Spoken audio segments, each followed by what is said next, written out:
Krishna, Hare Krishna, Krishna Krishna, Hare Hare, Hare Rama, Hare Rama, Rama Rama, Hare Hare.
Krishna, Krishna, Hare Hare, Hare Rama, Hare Rama, Rama Rama, Hare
Hare Krishna devotees, please accept my humble obeisances. All glories to Srila Prabhupada. Welcome devotees to today's class. Today we'll be hearing and discussing from Chaitanya Charitamrita, Adi Lila, chapter 7, verse 68. And the chapter is entitled Lord Chaitanya and his five features. We are very happy to have, oops, I think I missed the verse for some reason. Okay, fine. Just realized that. I apologize. We're happy to have His Holiness Candramauli Swami with us. Hare Krishna Maharaj. Please accept my humble obeisances. All glories to Srila Prabhupada and all glories to you, Maharaj. Haribol, glories to Prabhupada. Hare Jai. Krishna, glories to the assembled devotees. My obeisances. And it's all yours, Maharaj. Jaya Jaya Sri Chaitanya Jaya Nityananda Jaya Dvaita Chandra Jaya Gaura Bhakta Vindam Sannyasi Haiya Karam Nartana Gayana Babuka Sapta Sange Langakara Sankirtana. You are a sannyasi. Why then do you indulge in chanting and dancing, engaged in your Sankirtan movement in the company of fanatics? Sounds like us. This is a challenge by Prakasananda Saraswati to Sri Chaitanya Mahaprabhu. Srila Bhaktisiddhanta Saraswati Thakur writes in his Anubhas that Sri Chaitanya Mahaprabhu, who is the object of Vedanta philosophical research, has very kindly determined who is an appropriate candidate for studying a Vedanta philosophy. The first qualification for such a candidate is expressed by Sri Chaitanya Mahaprabhu in his Shikshastakam. Trinadapi Sunichena Tayor Iva Sahishnuna Amanina Mamanadena Kirtaniya Sadahari. This statement indicates that one can hear or speak about Vedanta philosophy through the disciplic succession. One must be very humble and meek, more tolerant than a tree and more humbler than the grass. So one should not claim respect for himself, but should be prepared to give all respects to others. One must have these qualifications to be eligible to understand Vedic knowledge. Om Gyan Timidandasya Gyanajana Salakaya Chaksun Militam Yena Tasmai Shri Gurave Namaha Nama Om Vishnu Padaya Krishna Prasthaya Bhutale Srimati Bhakti Vedanta Swami Namine Namaste Saraswati Deve Gauravani Pacharine Nirvisesa Sunyavari Pastyatya satarine vanchakalpa tarubhischa kripa sindhu vevacha titanam bhavanebhyo vaishnavebhyo namo namaha. Shri Krishna Chaitanya Prabhupada Sri Advaita Gadadhar Sri Vasari Gaur Bhaktivinoda Hare Krishna Krishna Krishna Hare Hare Hare Rama Rama Rama Hare Hare. So hearing from the Supreme Authority, the Supreme Lord Himself, He gives the qualification for understanding or studying Vedanta philosophy. It's a qualification of character. It's a qualification of expressing of one's understanding in the right mood. So what is that? In Lord Chaitanya Shikshastakam, verse number 3. And in other words, when one develops these qualities, then one can imbibe this knowledge. Otherwise, if one is proud or one is imbued with qualities that are counter to the ones that are being made here, there is no assimilation, and therefore there's no understanding of the knowledge, or if you might say, little understanding. We have the example of people in the scholarly world who attempt to speak about and give understandings of the philosophy. Because they're not engaged in devotional service, because they are more or less from the literary perspective trying to understand.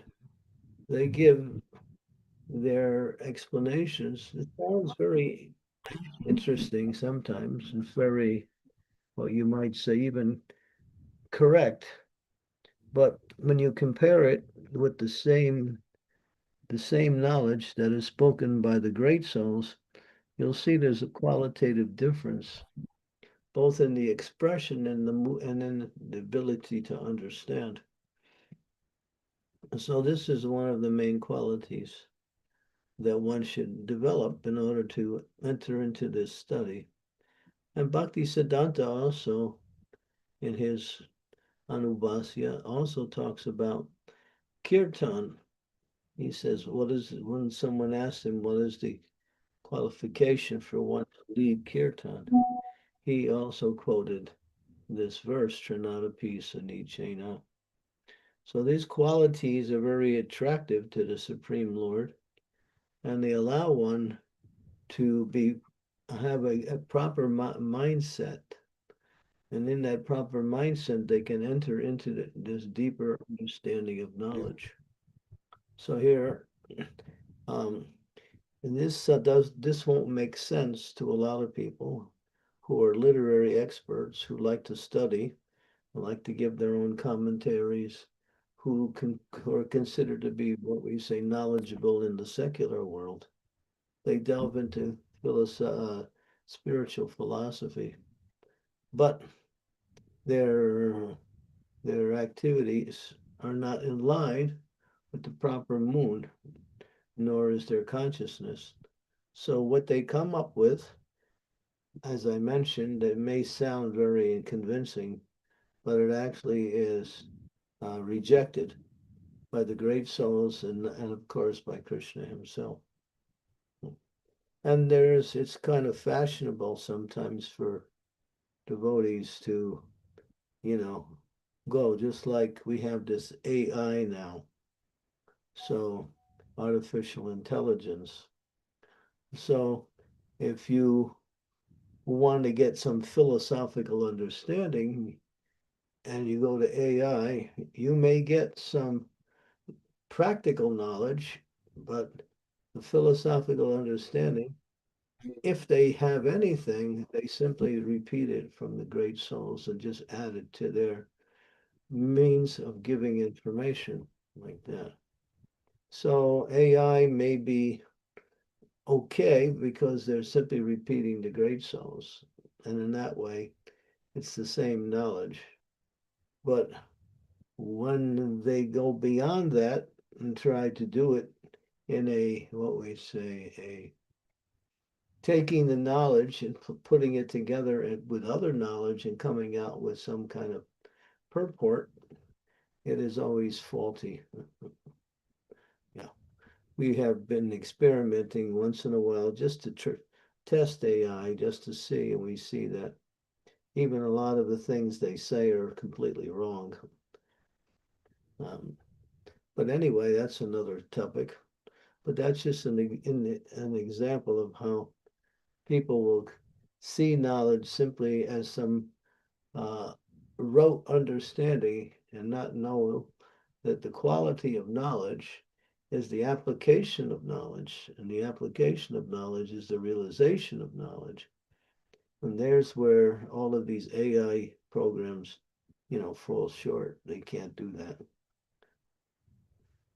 So, yeah, so here's a very essential principle that one must develop a certain character and expression of that character in trying to understand and present, not only understand, but present this knowledge. So this is our movement is a spiritual movement, not a Jnani movement. Jnanis are also spiritual. A lot of times they are also very proud of the knowledge they obtain, and therefore their knowledge is always say faulty, and therefore they always lose their position of their attainment of a position based on their jnani understanding. That's why it says in the Bhagavad Gita, Krishna says, Bahunam janamanvante jnanamamam prapadyante Vasudevam Sarvamiti Samahatma Sudurlabhaha. After many, many births and deaths, he who is actually in knowledge surrenders unto me, knowing me to be the cause of all causes and all that is. So the Gyanis can study, but they can't enter into the mood of bhakti or understand the Supreme by their knowledge. Therefore, the next step is when they surrender, then their knowledge has value. Otherwise, before that surrendering process, and then the knowledge just keeps them on the philosophical level without any conclusive understanding. Okay, so we can go on to the next verse. Vedanta Paradana Dhyana Sanyasira Dharma Daha Chari Kari Kena Bahukira Karma. Meditation and the study of Vedanta are the sole duties of a sannyasi. Why do you abandon these to dance with fanatics? So here, okay, as explained in regard to verse 41, Mayavadi says sannyasis do not approve of chanting and dancing. Prakasananda Saraswati, like Sarvabhauma Bhattacharya, misunderstood Lord Chaitanya to be misled young sannyasi. And therefore he asked him, why do you indulge in the associations, fanatics, instead of executing the duty of a sannyasi? We have examples of that. Sometimes people come to our movement, and they also come out of some philosophical understanding and knowledge. They read the books. They come and they see the kirtan and they think, is this some type of spiritual entertainment or something?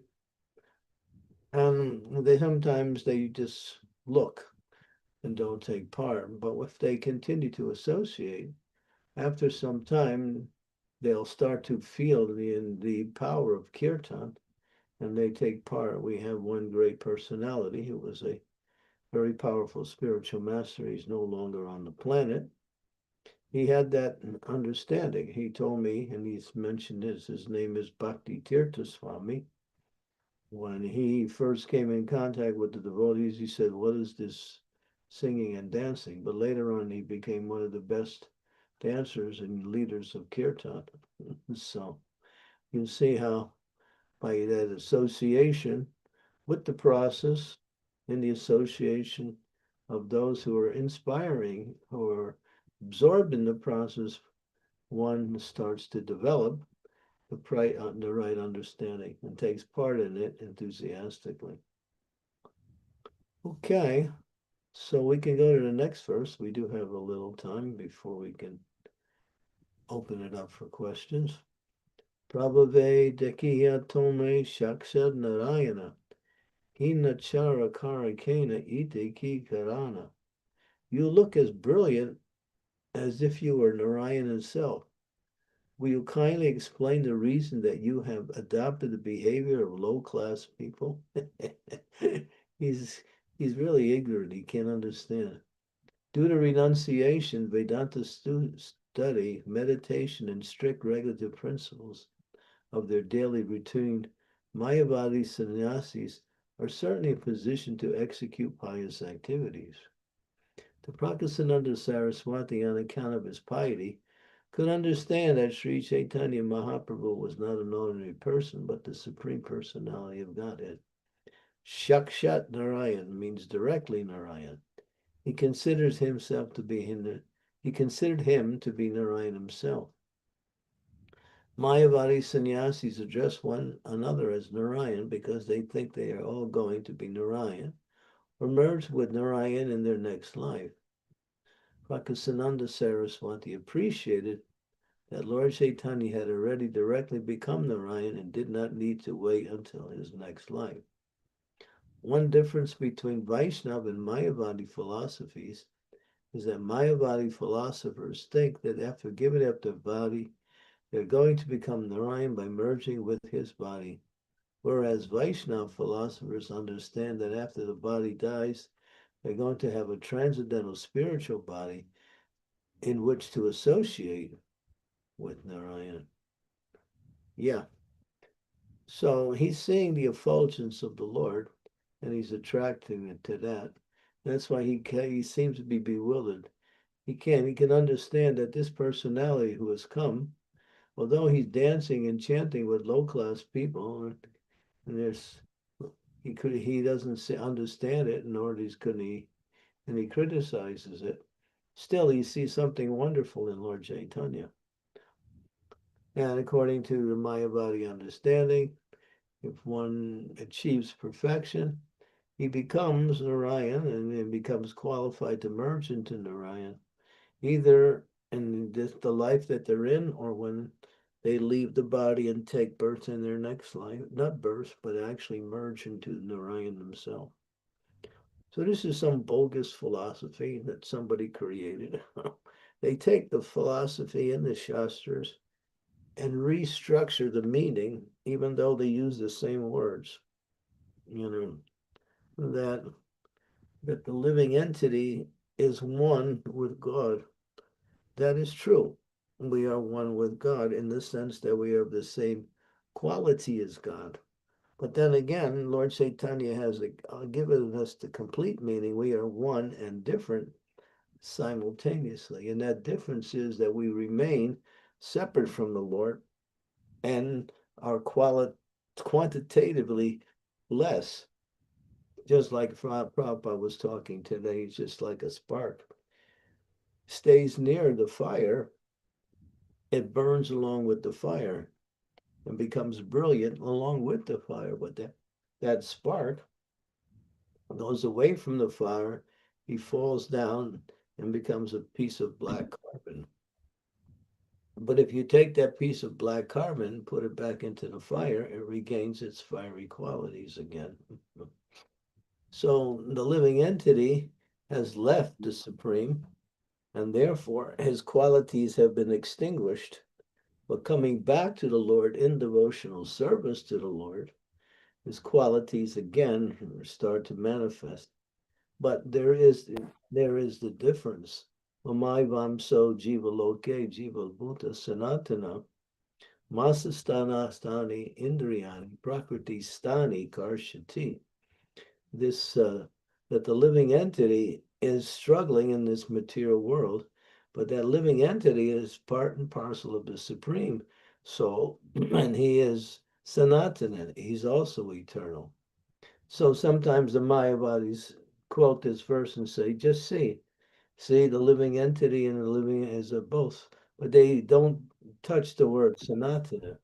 means they say, yes, we are separate during the manifestation, but when we come to perfection or liberation, then we become one. That's their interpretation of that verse. So this is how they changed it around, but it says Sanatan. You can't change that word. Sanatan means eternally separate, not just separate in the manifestation, but even in the liberation, we remain eternally separate. We never lose our identity, and we always interact with the Supreme Lord in different levels of bhakti. So that is the complete understanding and the correct understanding, you might say, according to the acharyas, according to the Supreme Lord himself. So they changed the philosophy around using the same. They changed the interpretation of the philosophy, but they use the same words, and that's why they're very tricky and and kind of fooling people about their ideas of spiritual knowledge.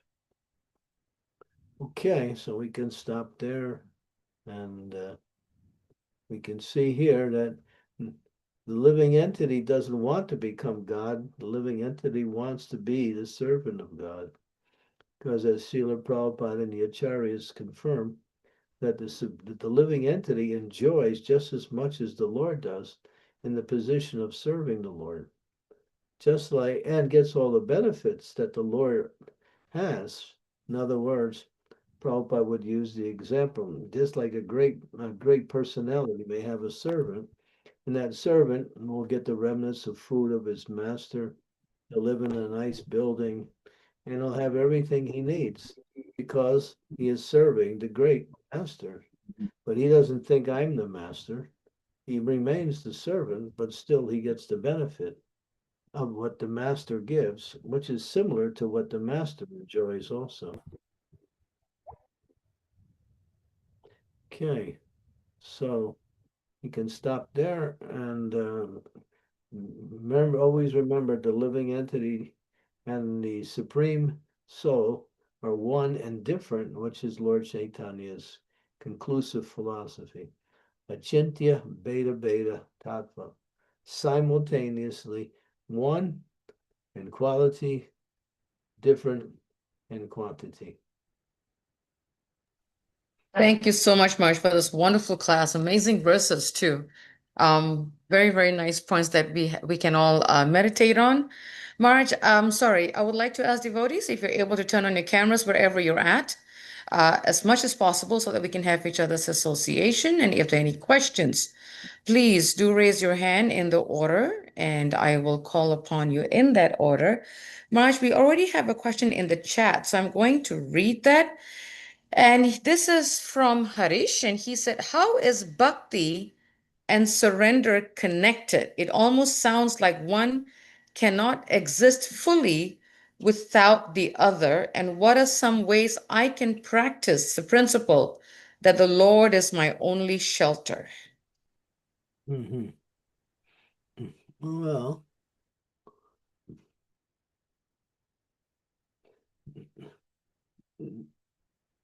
when we understand that maybe by our own experiences, that when we try to take shelter of the material energy, we find it doesn't fulfill our desires, or the reactions may cause us to become more miserable by doing that.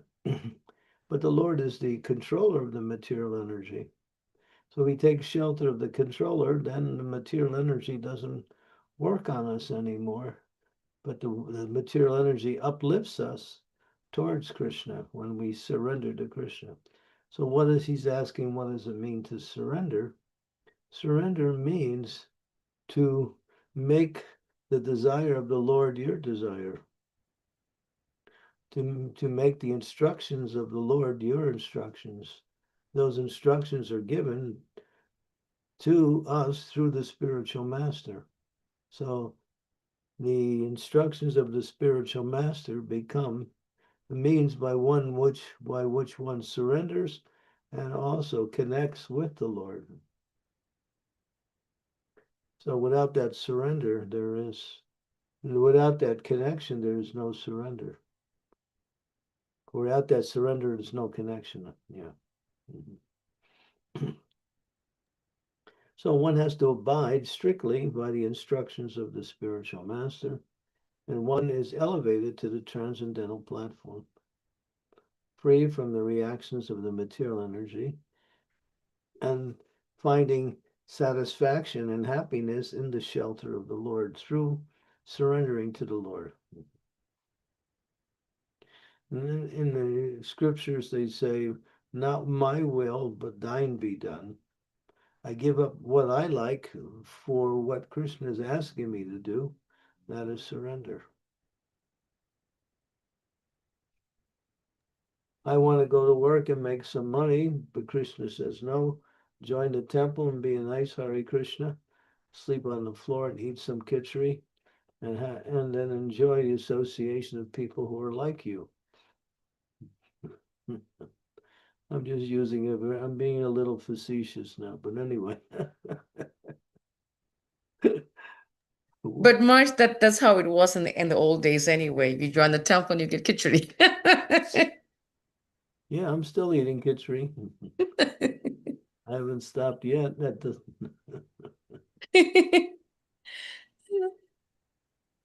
I hope that helped, Harish. If you could just put a yes or anything in the chat, so I know that your question has been. Sum up my answer. Take shelter of Krishna's representative, hear from them, ask questions, and be ready to serve. That's all. That's the answer. The answer to your question is in the Bhagavad Gita, 4th chapter, verse number 34.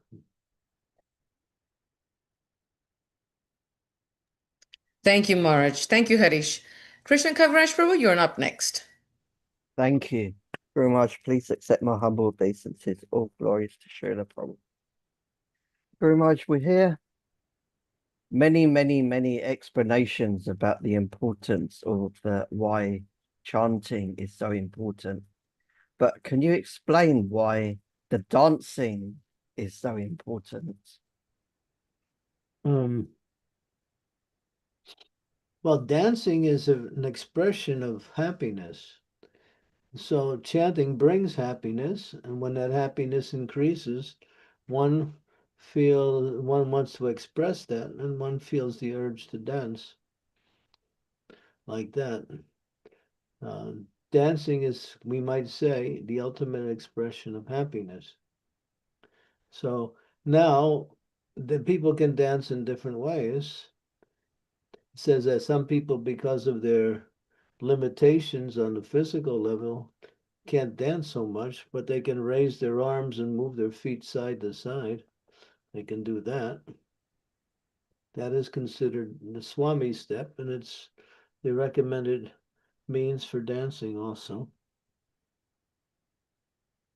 So yeah, chanting, dancing, because chanting brings joy, brings happiness, brings enthusiasm, and one expresses that in the form of dancing. Hope that helped, Krishna Kaviraj Prabhu. Thank you. Thank you very Thank much. you. Nice question. Rudrakshi, you're up next. Hare Krishna, Dandavat Pranam, Maharaj ji. Please accept my humble obeisance. My question is that why we need to get free from Maya Devi and go back to our real home, Bhagavad Dham. Uh, Whenever I am preaching to the new one, they always ask me why we need to go to the Golok Vrindavan Dham. So please explain. Yeah, I ask him, are you happy? What, Maharaj? Pardon? Did you ask him if they're happy or not? Yeah, they said that they are enjoy this materialistic life. So that's They're intoxicated. They're not enjoying anything. Just like a drunken man thinks he's happy, but he's intoxicated. They're intoxicated. They're suffering, but they take suffering as an enjoyment. Birth is suffering, death is suffering, old age is suffering, disease is suffering, miseries of the mind and body, miseries of other living beings, miseries of higher powers. All these come along with having a material body and being in the material world. But if people don't want it, don't force it.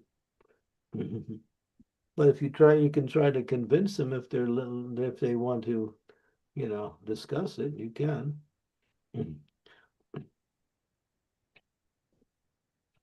James, Happiness is not something external, it's something internal.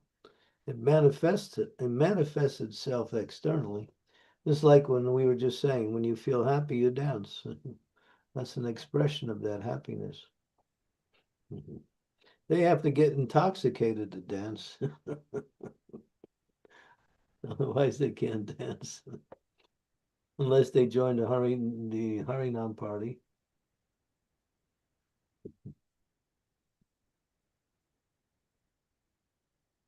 They can say so many things, but we know from the reality, what they're saying is really a lot less than what they're experiencing, a lot more than what they're experiencing. People are struggling, and the world is called Kunta, the place of anxiety. Everyone's in anxiety. Will I get this? Will I be able to be with this person? Will I? They live in a world of uncertainty, which causes so much anxiety. They're always in anxiety. Take a look at the world. Can't you see all of the how messed up it is? So much dissatisfaction, so much fighting, so much envy, so much anger. Is it that doesn't that tell you something? That this material world is what it is? Just full of suffering. I mean, you can see it right in front of your face. People have been trying for the beginning of time to make this place nice, and nobody's ever been successful.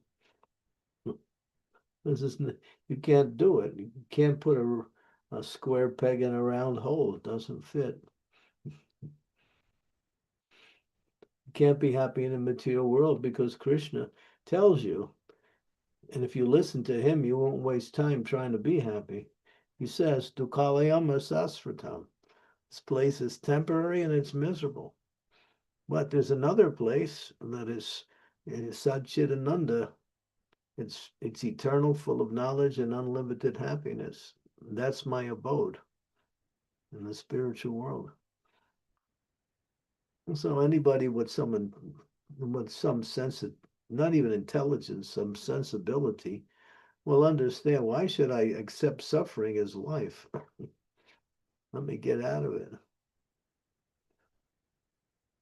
So we have the formula for them to get out of their suffering. Don't believe them when they say they're happy. It's not true.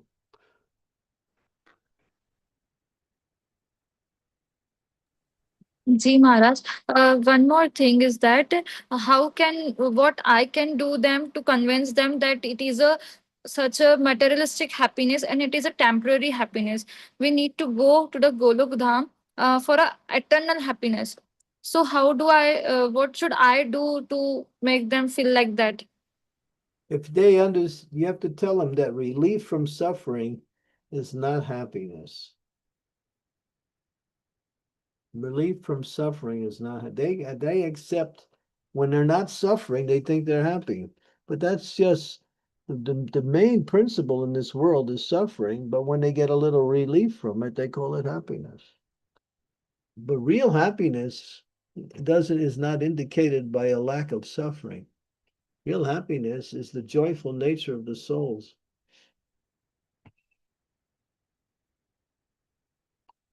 But they accept material things. They get some happiness by getting intoxication, they get some money, they feel happy.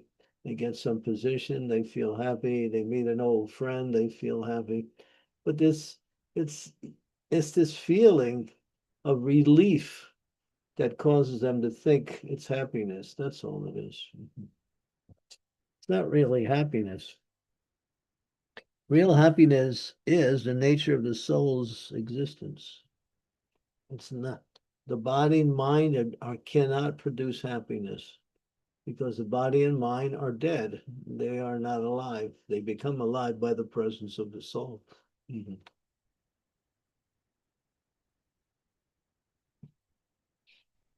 Read the scriptures. Hear from the acharyas. You'll get all of the arguments that you can use to explain to them. Listen to Prabhupada. Prabhupada's constantly speaking about what's not in all his lectures.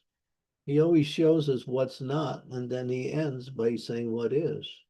And that's how Acharya, great souls, they first of all destroy our illusion of happiness about this material world, and then they present what is real happiness and how to achieve it. But you can't, they say you can lead a horse to water, but you can't make him drink. That means you can tell them as much as you can, but it's up to them to accept it or not accept it. If they don't want to accept it, then no matter what you say will not have any effect. But if they're open and they want to learn something, then you can do something to help them. But if the patient resists the doctor, then the patient will stay sick. They resist the truth, so what can you do?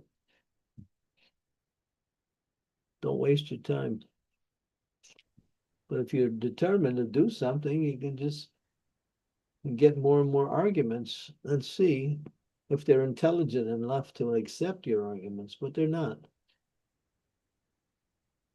But you have to be an example for what you're doing. You have to see, they have to see that you're also happy. If you're not happy and you're trying to make them happy, then you'll never get anywhere.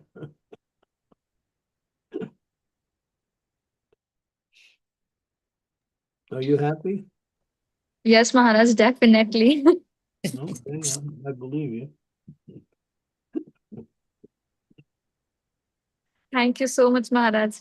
Thank you. Thank you, Rudrakshit. Nice question. Thank you, Mataji. Shivakumar, you're up next. Thank you, Mataji. Hare Hare Krishna. Krishna. Please accept my humble obeisances of your lotus feet, all glories to Srila Prabhupada. Maharaj, today I was listening to one of your lecture where you mentioned determination and discrimination are functions of intelligence. So on the same lines, Maharaj, I had this question: is faith is also a function of intelligence, Maharaj, or how do we understand it? Faith is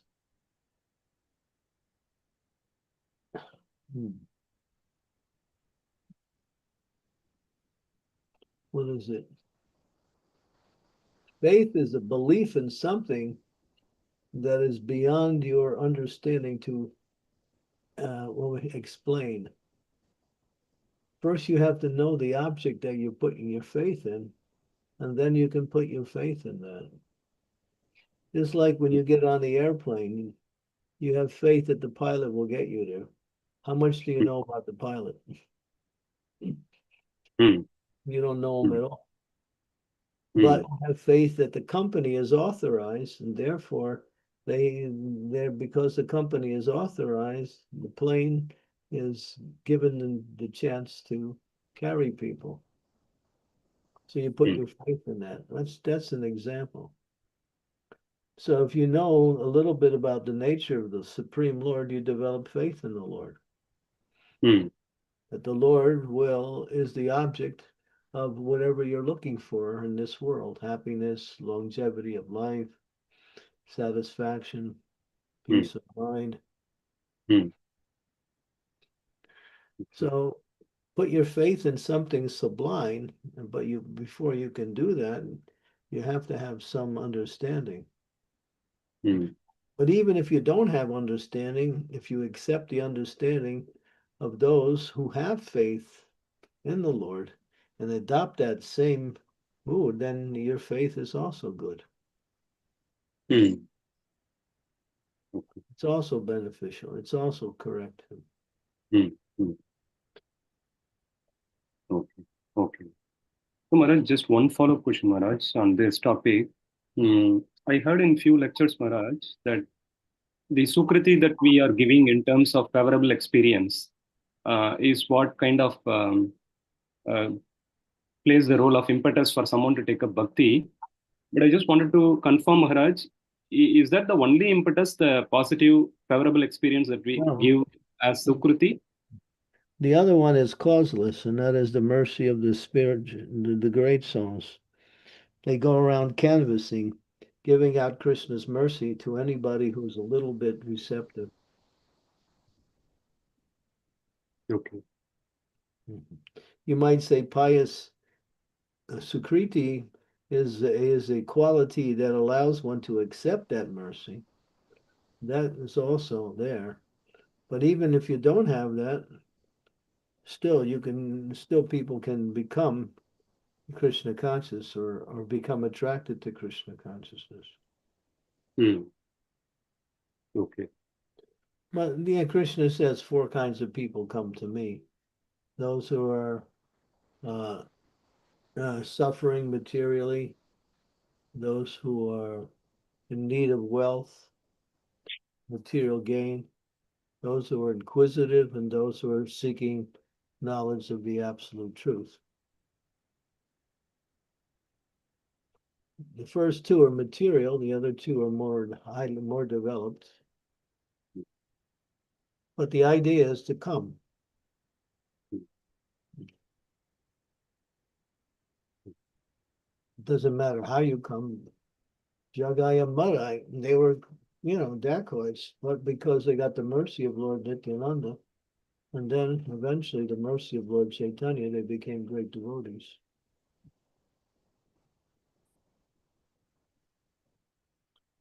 So to receive the mercy is, you might say, that's your Sukriti. Okay.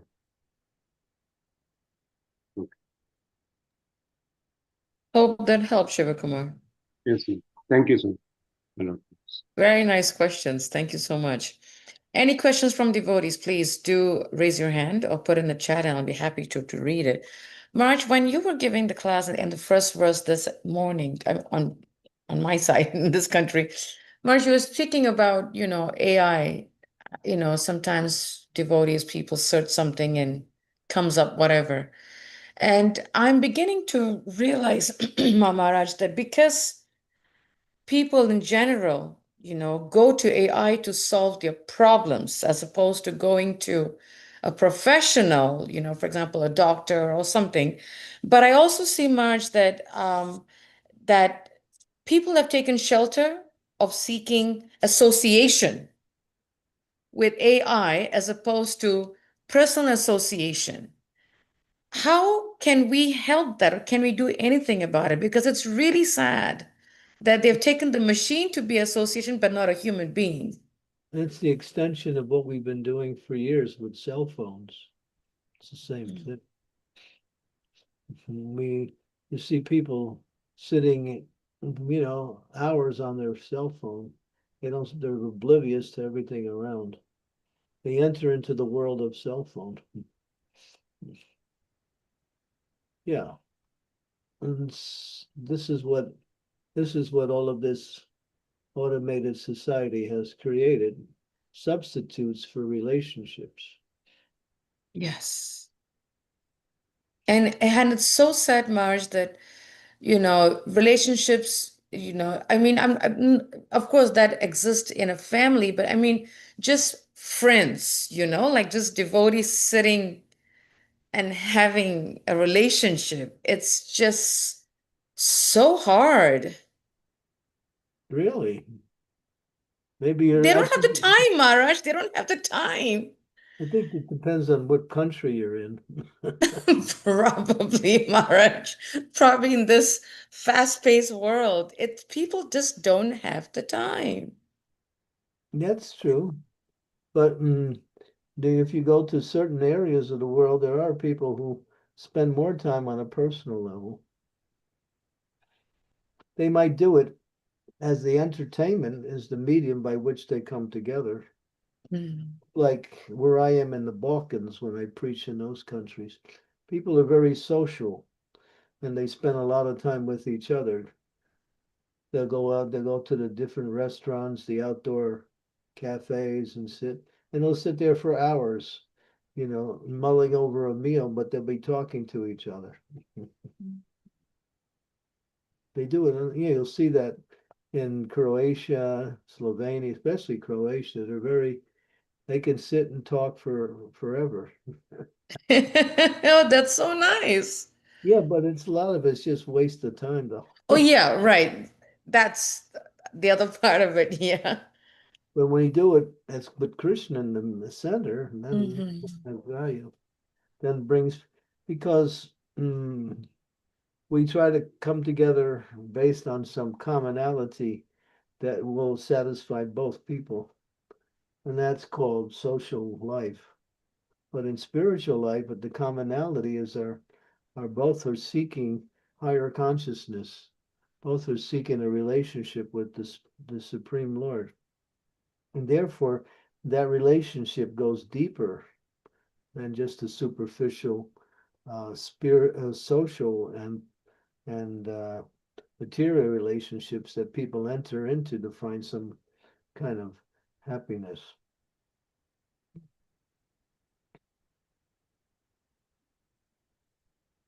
Thank you, Marge. It's just as Like scary sometimes. if you want anything, just ask a devotee. Devotee will always want to do something for. Yeah. Devotees like to serve others. They do it not because they want to get something out of it, but because they enjoy giving pleasure to others by doing service for others. They're in tune with the right mood.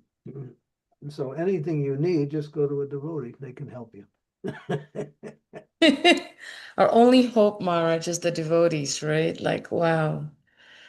So powerful.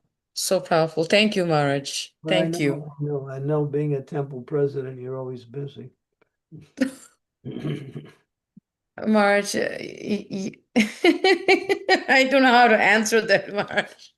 I would But suggest yes. you have a little, what do you call it, night where you invite all of the congregation and they just do bhajans. We started doing that. In fact, I'm trying to encourage the devotees in the community to themselves, have it in their homes, at least, and invite neighbors, friends. Yeah. Yeah, so we started doing it organically, I think is the right word, organically this year. Yeah. The basis of happiness is relationships. Yes. Oh, yes, Maharaj. Oh, yes. You can, have a loving relationship with your cell phone. No. Well, people are trying them. Pretty soon I'm going to see they're going to have a marriage between a human and a cell phone. Oh, Krishna, Chaitanya, Maharaj, that would be the saddest day of all. Well, people are actually in certain places are getting married to animals. That's been going on. I must be behind time, really, Maharaj. I have heard at least 2 or 3 examples. I'm not saying it's common, but it happens. Oh, Krishna, Chaitanya. Gauri I'm squirming here. Priya is shaking her head. She has some knowledge of that. Uh, I I've seen in the network regarding this whole stuff. Yeah. It's horrible. Not only on the animals, but something like a gate or something. I even don't want to say. It's just psycho stuff. Yeah, it's a mental deficiency. Hare Krishna. Wow. Marge, I'm going to go to Daria's question so we can. Yeah, I used to know one lady, she loved birds. She didn't like people, but she loved birds. And she had her whole house full of birds. And she She even looked like a bird after a while. I wow. Yeah. She had a husband, but she was more interested in the birds than her husband. Hare Krishna. Wow. Kali Yuga ki jai, right, Maharaj, as we say. Maharaj, there's a question here from Daria. Very nice question, actually. She said, thank you very much for the nice lecture. I was wondering, what is the process of surrendering and how do we know that we are progressing? And if we follow the instructions, but there is a bit of fear of the unknown, does it count as surrender? Whether you know it or not, if you're surrendering, you're surrendering. Whether you do it voluntarily or you do it out of, as an instruction, it's still surrender. But the more you surrender willingly, the more you get the benefit of that surrender. If you surrender and you're hesitant, you sort of block a little bit of that mercy that comes by way of surrender. But anyway, just surrender. Surrender means not my will, but your will, Lord. That's all. That's what it means. Not my will, but your will. What do you want? Not the what do I want? But I know what you want is beneficial for me. That's why it's easy to surrender. If you have that understanding that Krishna, through the spiritual masters, asking us to surrender, but it's for our benefit spiritually. If we have that, then it becomes easy to surrender. And then we not only easy, one becomes eager, looking for opportunities to surrender more and more. Because we know it's for our benefit. The fact is, if we don't surrender to Krishna, we have to surrender to the material energy. So which master do you want to work under?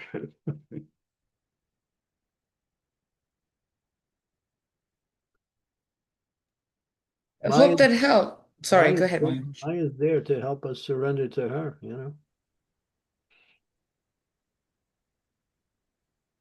Very powerful question, Daria. Very, very nice.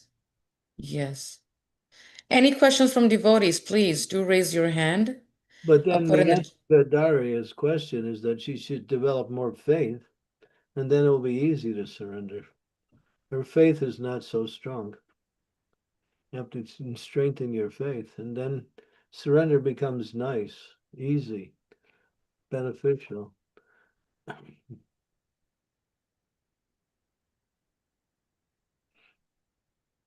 Faith comes by knowledge, faith comes by association of devotees.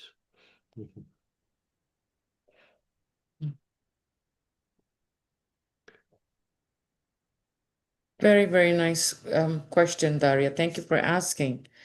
Any other questions from devotees, please do raise your hand. We have about 5 more minutes. If you'd like to ask a question or put in the chat, please go ahead and do so. Marge, in terms of surrendering, Maharaj, sometimes I get this question from devotees, who are just either newly joined or newly initiated.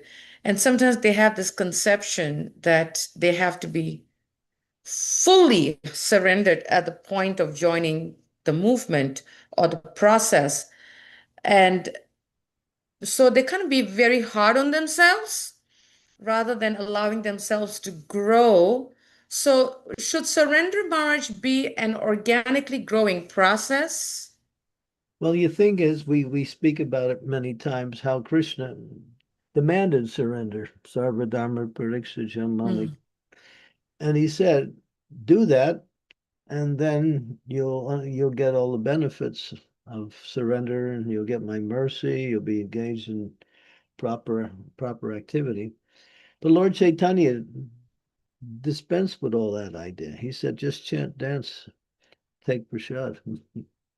He didn't even ask for surrender. He said, just take up this process of chanting and dancing. And then you'll want to surrender. So Lord Chaitanya made it really easy. Can get any easier than that, right, Maharaj? I mean, it's so simple. Krishna Prema Padayate, Krishnaya Krishna Chaitanya, Namani Golda, Kristena Maha. So merciful.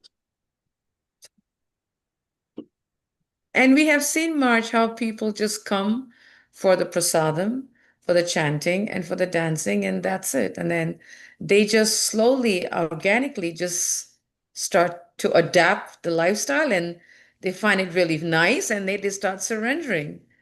It's on their own. Yeah, it happens, and sometimes people don't immediately take, they go, they take prasadam, they come and chant and dance in kirtan, but they remain unsurrendered because of something there. And then after some time, they start to realize, and then after some time, either they'll go away and not continue to take advantage of association, or they come closer and then become a devotee. There's people I know for years who don't take the next step. They don't get initiated. They don't take a spiritual master. But that's another thing. That's a karmic principle. Due to some kind of karma, they don't have trust in authority, or they can't find authority. They don't know what to look for in authority. Or they have some experience with authority in their own life, and they see all authority as being the same. Authority has messed them up, and now they can't. But even when they come into contact with the good authority or real authority, they can't recognize it because of that karma. Wow. And that's why, Mars, sometimes people, it takes them so long to surrender for initiation is because they just can't surrender to the authority. Yeah. Yeah, that's one reason. And then even if they take initiation, they become unsurrendered later again. Wow. Yeah. That's why we make the principle of initiation kind of like you have to go through a lot to be able to show that you're actually serious about devotional service and not just some whim. Like Prabhupada, you could read it in one book. It's a lot. It was about Prabhupada and traveling and preaching. It was about India. So Prabhupada came across this group of young Indians. They were at one program and they really liked Prabhupada. And they were just gathering around him and asking questions and talking. And then Prabhupada was leaving and they said, "We want to become your disciple." And Prabhupada answered, he said, "Those who come easy, go easy." So in other words, go through the process. You can become a disciple by becoming an aspiring disciple. Aspiring allows you to go one way or the other. Continue to yeah, you can stop aspiring after some time, or you can continue, bring your aspiration to the point of surrender. Right, Raj? Yes, correct. Marge, I really like the way how you said it. Aspiring can take you one this way or that way. That was like perfectly said. Okay, perfectly said. It's a marginal position. You still, you can change, you can give it up, or you can go to another person and aspire. It's like getting the feel of the water before you jump in.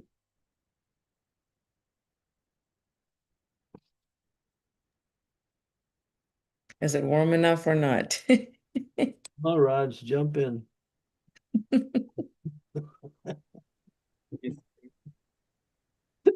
Well, Well, but yes. make sure you can swim first before you jump in. Yes, Maharaj, I'm preparing myself. I'm learning to swim. Good. That's what's required. Because some of the water is quite deep. Yes, Maharaj. Absolutely. Rasa Sundari, you're up next. Go ahead. Hare Krishna, dear Guru Maharaj, please accept my humble obeisances. All glories to Srila Prabhupada. So, based on the current discussion, I was just thinking, even after going through the aspiring stage and then getting initiated, I was just thinking what would be the reasons why initiated devotees would fall down? I mean, just to be aware of. Yeah. Not taking sufficient association with other devotees, still remaining in the association of non-devotees. That's death to your spiritual life. Asatsanga Tyaga e Vaishnava Achar. Asatsanga Tyaga. Tyaga means to give up. Asat, give up the asat. That association that is not sat but asat. Asat Sangha Tyaga. A Vaishnava Achar. Adopt the association of the Vaishnavas. That's the first principle of a Vaishnava. Giving up the association of non-devotees, taking to the association of devotees. Then you'll make progress. But if you still continue to cultivate the association of the non-devotees, then you might find yourself losing your understanding of Krishna consciousness. Your faith becomes a little less weak, a little less, and after some time, you go away. Or you still keep your deity on your altar and do your pranams and eat prasadam, but you don't do anything else. In other words, you got to take association of devotees if you want to make any advancement in this process.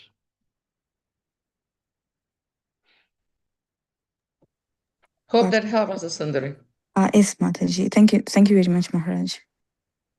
100%. So true, Maharaj, especially for a new initiate. That's when we need devotees more like anything. Yeah. We need it all the time. All the time. Yeah. Because Maya's really strong. She's going. Yeah.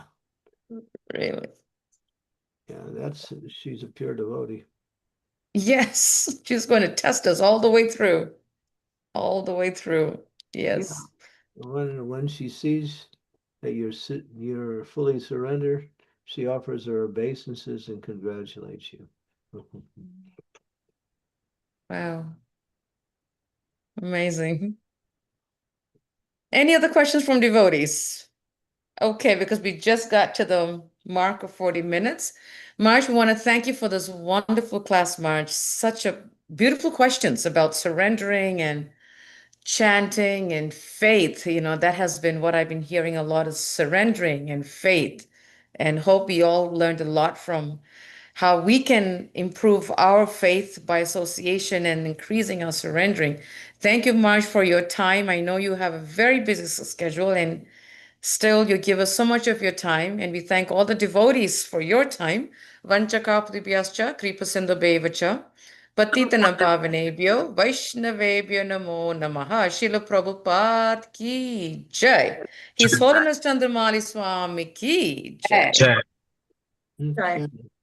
Thank you very much, Krishna. Thank you very much. Hold on one second, devotee. Marge is asking something. Say again, Marge, please. Srimati is going to speak something now. Srimati, where is Srimati? Krishna. Oh, there she Maharaj, is. please accept my humble obeisances. All goes to Srila Prabhupada. Tomorrow, from tomorrow, Wednesday, 8th, April 8th to until 12th, We have disciples retreat in New Mayapur, and many devotees will be joining that retreat. But we have planned a few classes for other devotees who are not joining the retreat. So we are going to praise Srila Prabhupada lectures, and I request devotees to please join and listen to those classes and have nice discussion among yourselves. So I just want to announce that part. So we'll have from Wednesday tomorrow onwards, April 8th to 12th, and Maharaj will continue the classes on Monday, April 13th. So thank you so much, dear devotees. I request you all to please I join. have devotees to pray because the situation in the world has become really tense, and by U.S. time tonight at 12 o'clock, the war may start again full force. And if it does, a lot of flights will be canceled. So we're already hearing that flights are being canceled already. So keep abreast about your particular flight coming to Paris or coming to the retreat, because the red coast of the situation. So let's pray that Krishna gets us together. I hope so. It's kind of precarious right now. So yeah, by 12 o'clock midnight on Tuesday today, U.S. time, there will be a decision by Donald Trump to either escalate the war or give Iran some more time to decide. So it's coming to a head right now. So anyway, let's see what happens. And we hope that the flights continue to go on. So devotees can get to New Mayapur. You can tell Donald Trump to wait another day. I don't know if that'll work, but anyway. Provided he can listen to us, it does. You can pray to Krishna that we can somehow or other make this retreat happen. Such a crazy war. That all the devotees that are signed up can make it. We will pray for all the devotees who are traveling also, because they will definitely. Yeah. Yeah. Thank you. There may be flight cancellations, flight delays. We don't know what the situation will present, but anyway, keep abreast of your own travel program and make sure it's going accordingly. Thank you, Maharaj, and thank you, Srimati. Yes, thank you, Mataji. Thank you to all the devotees. Hari Hari Bol. Thank you, everyone. Thank you. Hare Krishna. Hari Hari Hari Hari Hari Hari Hari Hari Hare Hari Krishna. Hari Thank you, Guru Maharaj. Hare Krishna, Guru Maharaj. Krishna Guru Maharaj. Hari Guru. Hare Krishna, Guru Maharaj. Hare Krishna Guru Maharaj. Krishna Guru Maharaj. Krishna Guru Maharaj. Hare Krishna, Guru Maharaj. Thank you, Guru Maharaj. Prabhupada ki jai. Jai. Krishna. Hare Krishna. Thank you, Mataji. Thank you, Hare Mataji. Krishna. Hare Krishna. Thank you, Mataji.